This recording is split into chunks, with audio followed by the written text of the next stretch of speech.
All right, guys, welcome back to the ESL Pro Series here, Germany, Winter 2013 season, as we now have our grand final on the way for you.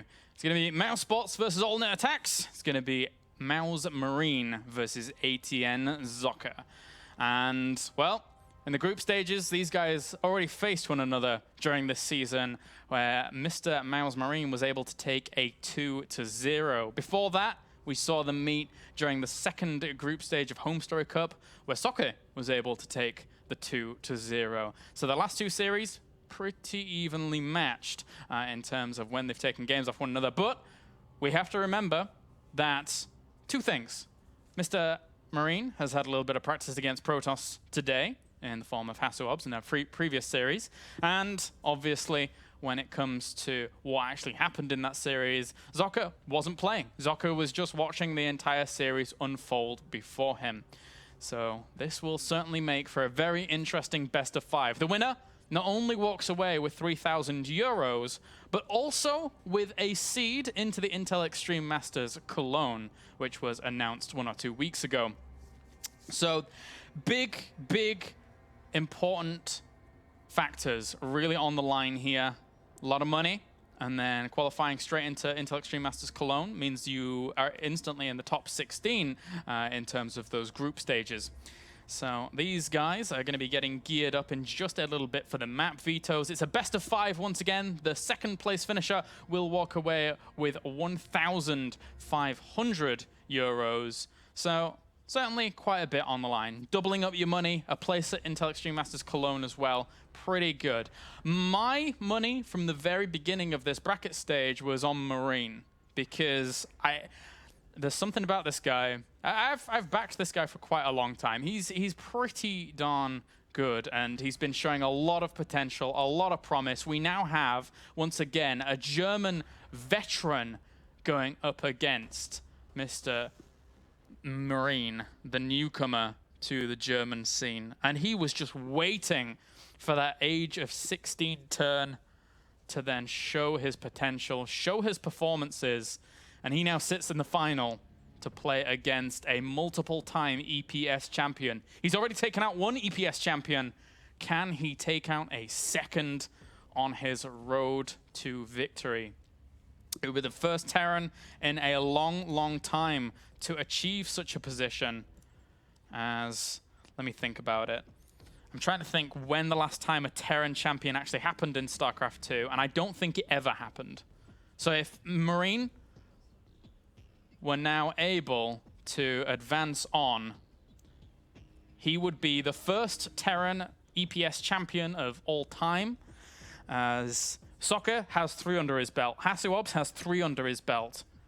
So if they were able to take out double, triple time champions in the course of a bracket, that would be pretty phenomenal. He would have proved his worth here going into this grand final. All right, so these two thinking long and hard about their initial vetoes. There's Frost, Polar Knight. It's like, whoop. Polar Knight is our first veto here from Marine, and then Belshir Vestige disappears from Socke. Now, the reason Marine did get the initial veto is he is technically the higher seed, considering what actually unfolded in the group stage here during this season, as Marine was able to defeat Socke 2-0. We'll find out the map order in just a little bit, but for now, the ceremony of maps has concluded. The ceremony of maps. And now we're just waiting to find out exactly what's going to be going on. But again, Socke has that position now where he has seen how his opponent plays in this matchup. As both players going to head back to sit where they were previously. And for now, it's all about that little trophy, as well as the money, as well as the position at the Intel Extreme Masters Cologne for both of these players. Marine's going to get comfy. He's going to raise that left knee. It's technically his left knee, and get into his comfortable spot, his comfortable position. How do you play? How does your left hand get to the keyboard? Oh, I guess that could work. I'd feel very cramped though. You like cut back to me as I'm doing this.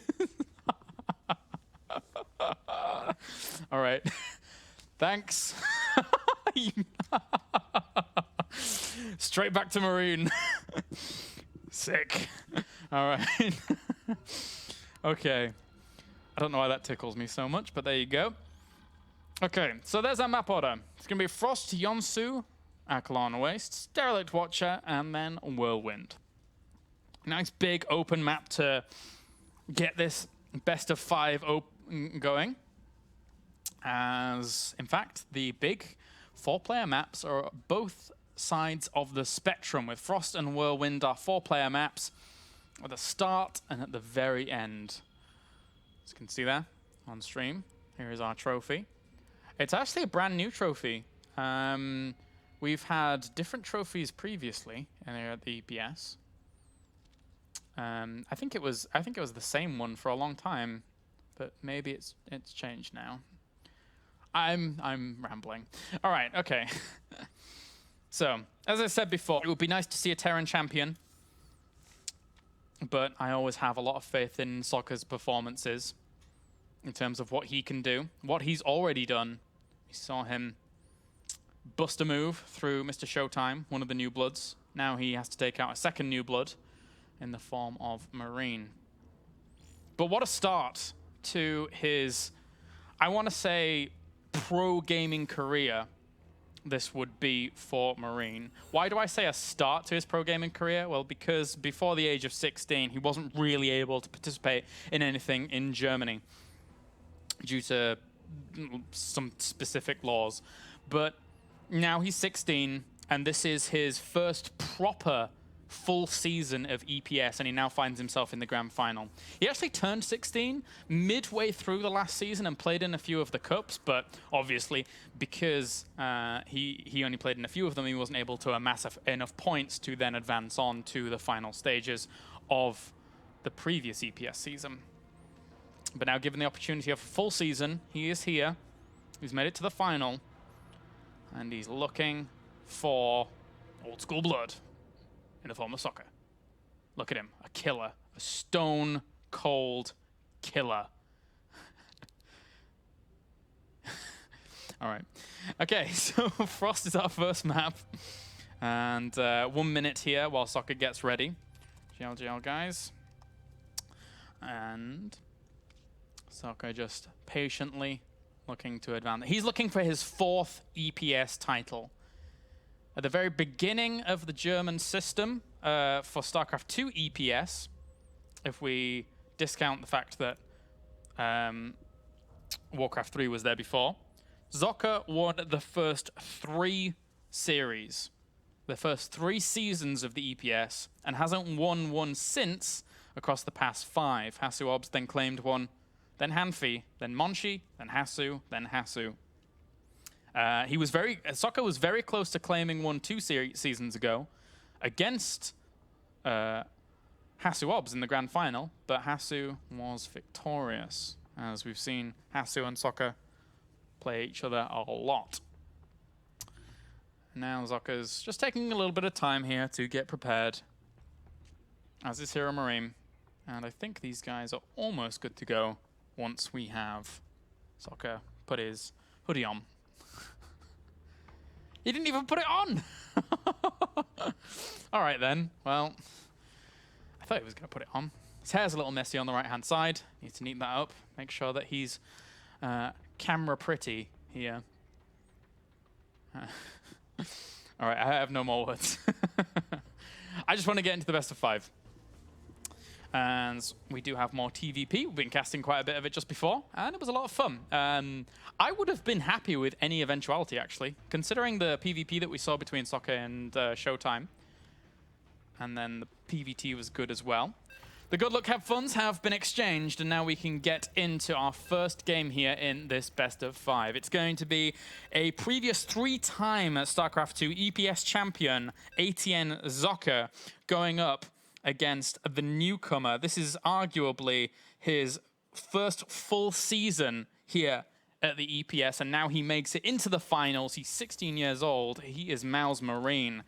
So let's jump into game number 1 as we have spawning up to the top left-hand corner, the challenger here in the red. He is our Terran player. He is HeroMarine. And up to the top right, we have our teal Protoss. 3-time EPS champion. He is ATN Socke. All right, and Frost is our first map. So let's kick it off with a bang. Let's see something crazy.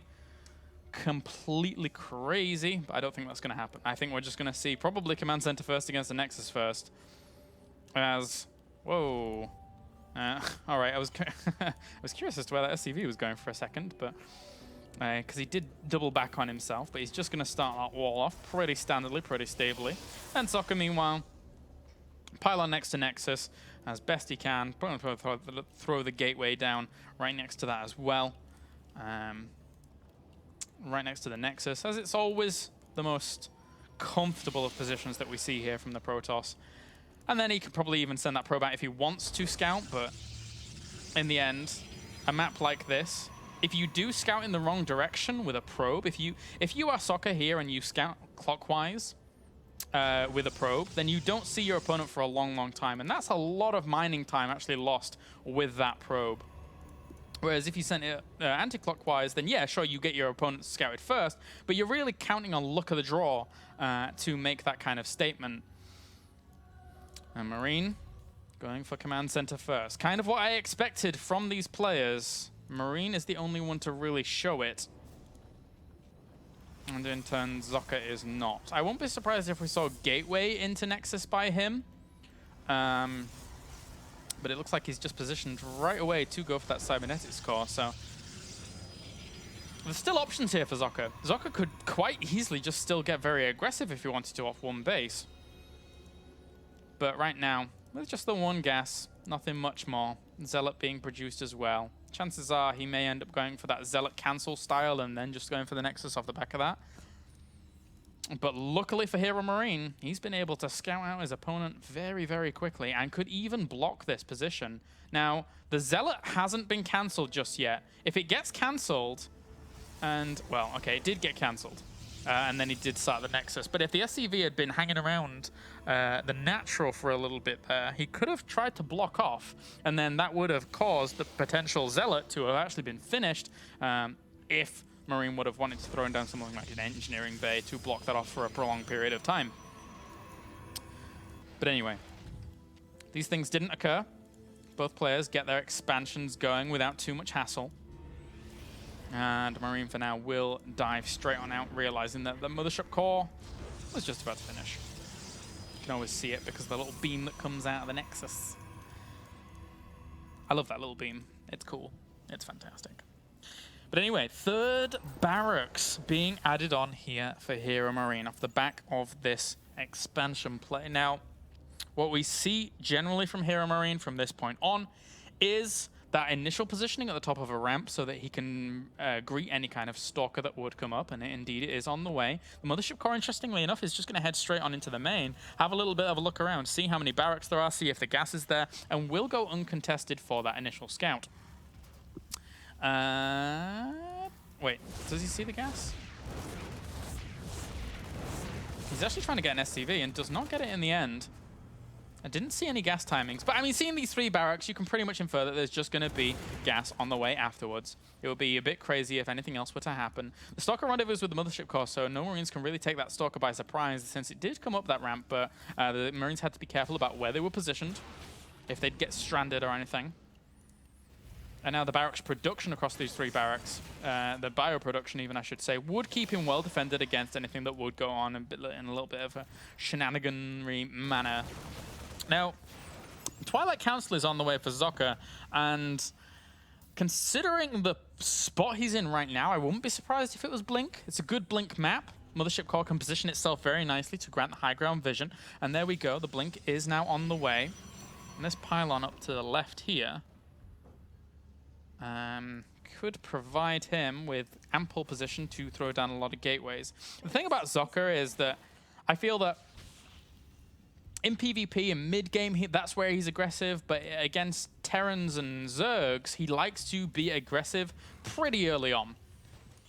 And we could certainly see that come to fruition here as Well, that's quite a few gateways. That's a very, very nice little neat flower formation that he has going on with those gateways. And the mothership core is just going to poke on in again. But again, sees too many Marines, so can't really do too much. Whoa! Oh, okay, that's why. I was like, wait a minute, Star Sense, but then I heard the scan go down before that, and then I realized I was silly. Even saves another Marine. Okay, HeroMarine knows what's going on. He also sees the bunker, the Socke. So Socke knows that his plans are going to be a little bit harder to execute than one would think. And there is that robo behind this. He should probably abandon the majority of this. If he doesn't do some good damage right here, right now, he is going to be left behind a little bit in terms of that tech.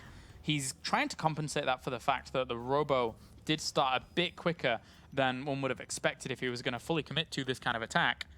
And HeroMarine is slightly supply blocked. Time Warp's going to go down. Blink control needs to be perfect and precise here to deal with that kind of bio. Stim is not done either. So HeroMarine, actually, his trade is not the most amazing. He loses so much of his bio there for, yes, a lot of Stalkers, but in the end, there's a lot more where that came from. 5 gateways worth of production are really going to ramp up the pressure. 22 army supply against 13. He's trying to blink straight forwards and does kill off that bunker. There's really not that many units left here. SCVs are pulled off a line. They were initially pulled there to try and repair that bunker, but now they're just going to have to fight. A very good melee unit indeed, but not good enough to really equalize up the odds there, as Socke takes a little bit of an advantage in terms of these army counts. Once again, reinforcing Stalkers, trying to focus down the units that he can, trying to focus down that Marauder, will end up getting it. One Zealot is also pinned behind this, but HeroMarine is taking a lot of damage to this. And as I said, Socke, man, if he finds the opportunity to be aggressive, he certainly will be. Some of these Stalkers are blocked in, though, so this isn't really the best of trades. And now with that Mothership core actually dying off, he doesn't have high ground vision. So, but it is still 45 workers to 36. Socke's trying to find some more damage where he can. Needs to blink out with these wounded Stalkers and then reinforcing with these extra ones. Get those Zealots to the front so that they can tank up the damage. He's killed off 20 workers during all of this. A great play by Socke. Really making it work because he realized Marine had overextended in the middle of the map and is now going to have to retreat back. But I really like the decision here of Socke. This double forge play. Now, why do I... Well, no. Okay. I really liked it, but then he decides only to go for 1. I feel that he could have probably got away with 2. He's got Blink to, in essence, if not contain his opponent, try and catch those medevacs with Blink in terms of the defense. And then from there on out, getting those upgrades out thick and fast and furious, he started another Twilight Council. Ah! He's on autopilot, is Socke.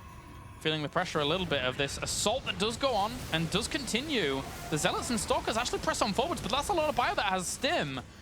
Socke's overstayed his welcome. He really has. It's still 43 workers to 50 in favor of Socke. But I still think overstayed his welcome. Shouldn't really be here any longer. Shouldn't linger. Should now back off. Second Twilight Council is going to finish. He actually just selected it then. That's kind of weird. I think maybe he has it on a shortkey, on a hotkey, but 2 Twilight Councils are indeed down, as he will start researching charge from the one he's just produced. So that could start a little bit quicker to go for that harassment, but HeroMarine is not going to let up at all. He's going to continue his own assault now, realizing that his opponent, you know, did overstay his welcome, as we said. Wasn't really welcome too much longer. That's a lot of Zealots, but again, the well, there is a second pylon there. It would have been nice for him if he could have tried to stop that upgrade from finishing. Nice blink forwards here, trying to catch a medevac, but at the same time, there's a lot of firepower that this bio does have. He doesn't have any splash damage potentials at all, and Photon Overcharge is very, very far away from completion. If we see a strong reinforcement here from HeroMarine, he could take the advantage and actually push this all the way. He kills off the Forge. Socke looked really good earlier. The blink forwards, he's desperate. He's desperate to try and kill off these medevacs. But look how much bio is here. Uh-oh. Socke might just be down and out. He needs to kill this Nexus off. If he can kill off this Nexus, Photon Overcharge has been activated, but there's really not that many units here for Socke at all. That's so much firepower. The Zealots get walked in as well. Where are the reinforcements? They're going to come out. They're trying to focus down that Nexus. If he can get that, then Hatsu, Marine even. Marine is in a great position. All the probes get pulled off the line as well. But there's not that many units. The Nexus is going to fall. Their mothership core has fallen. The Zealots will fall, as will probes. And Marine turns this game completely on its head. He overextended initially, but then Socke overstayed his welcome in terms of at the porch of the natural of Marine. And there you go, GG. The youngster Marine takes the first map here in this best of 5. What a ruthless individual we have here for game number 1. So very impressive play there by him. This is a pretty casual ghetto broadcast here, and as such, we are going to greet